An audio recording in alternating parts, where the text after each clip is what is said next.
What's up, everybody? Emery Hunt the Czar, the playbook here at the 2019 NFL Scouting Combine. Day one, coaches and GMs were speaking today at the podium. So here's some of the sights, some of the sounds, and a lot of what they said today. Easy access for everybody to get to the players. It's a great venue, great city, and Jeff Foster does a tremendous job getting everything organized for everybody.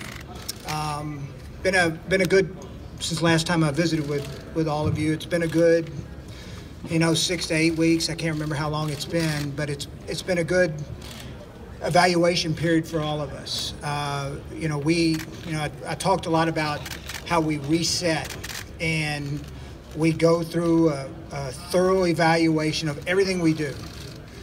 Scouting, coaching, medical, strength, player evaluations, and we go through them ad nauseum. And we try to figure out, where are we going to get an edge? Where do we need to get better? What do we need to do to continue to take our program to another step? I think we've come up with some good solutions. We're going to make some tweaks to our program internally. But our mission will never change. We'll just continue to push to get better each and every day. That's our mantra. Everything we do matters. Our building understands that. People within the building understand that. Everybody, no job's too small, and everything we do is going to matter. So, saying that, questions are free to ask. It was pretty good back. 1,200 yards, I think, through the playoffs. There's not a lot of, and that's after missing 4 games. So, no, we think a lot of Marlon Mack.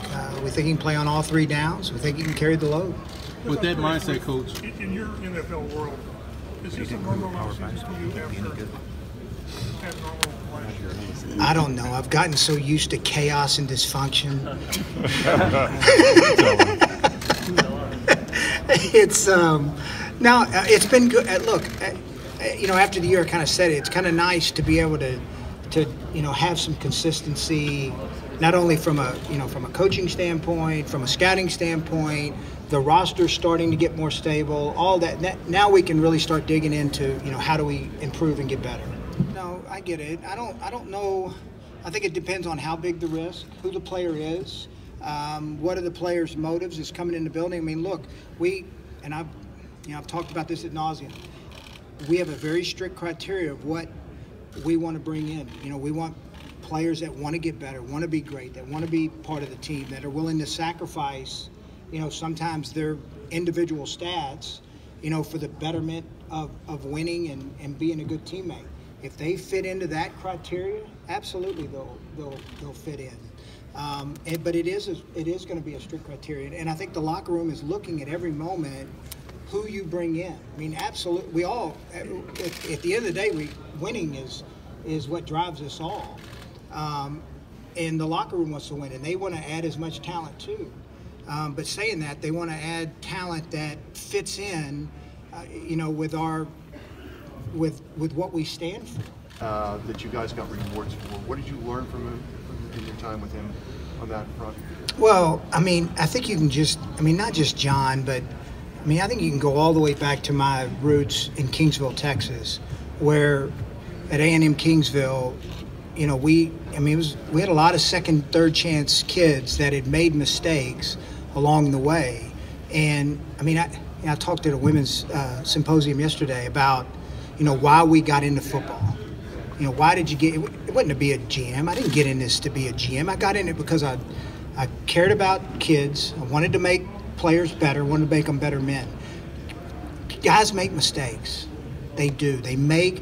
They're young men and they make mistakes. What we have to do is evaluate, okay, is this going to be a consistent habit of the mistake he made, or is this something we can work with and fit in and help him to get better and help him to become the man that we want him to be? Chris, you talked about pass rush being a need. When you look at that position in today's NFL and in this system, what are the traits that really stand out to you in finding an elite rusher? Well, all right. So I think if you ask that question to 31 other teams, they're all going to say they all need pass rush help. That's what the league is. It's what it is. It always has been. Guys that can get to the quarterback. I mean, look, the rushers come in different forms. You know, some rush with speed, some rush with power, some rush with, you know, with instinct. I think it comes in different flavors of what you're looking for. We would like speed. I mean, that's how our defense is built, explosion and speed. But sometimes it's not, you can't just create what's not there. Look down different avenues for that. Is a guy more like Jabal, who's more of a power rusher? He's still effective rushing the passer. I just think you got to look and then see how he's going to fit within your system, the way he rushes. Chris, within your system, do you pay less attention to edge rusher or just rush generally? You know, because you're fine. You got some interior rush this year. Is it all the same to you to some extent, or do you make a distinction? Does that make sense? No. Well, look, size is going to determine some of it. Sure. I do like the idea of being able to draft defensive ends and kick them down, you know, to the 3. I think when we took, you know, Taekwon, that was our vision for him because of, you know, need and how we had to play him this year outside. I think you'll see him inside more.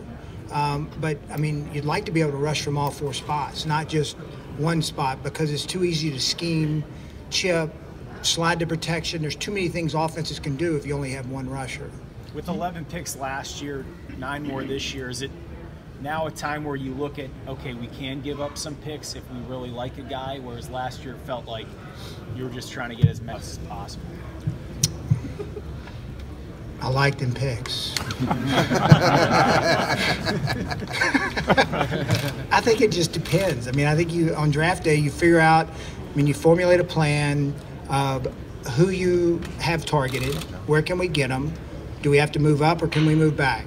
I've always been under the premise, and how I was taught in this league, the more picks you have, the more darts you have at the dartboard, the better chance you have to hit on players. Is our roster to a point where I think we can just go and draft 3 players? No. I still think we need to continue to add young talent. So we like having draft picks. When you look at it that way, is it more about picking guys that you can come in and help right away? Because some teams look at it as, oh, it's a first-round pick, second-round pick, seventh-round pick.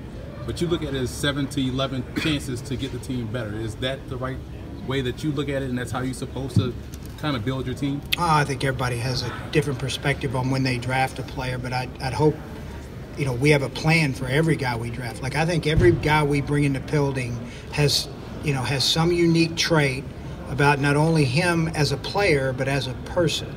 So, and then having a plan to make that come to fruition. And so when I don't care where, I mean, I think this has been proven out now. I don't care if we take him in the first round or if he's an undrafted free agent. If he wins the job, he wins the job. Best players, best 22 are going to start. You know, your best 40 are going to play some type of role, and those back-end guys are going to play some type of special teams role. So it doesn't matter to me where they come from. It's a matter of us having a plan of who they are, what they can be, and then fitting them in and then helping them get to their ceilings. Chris,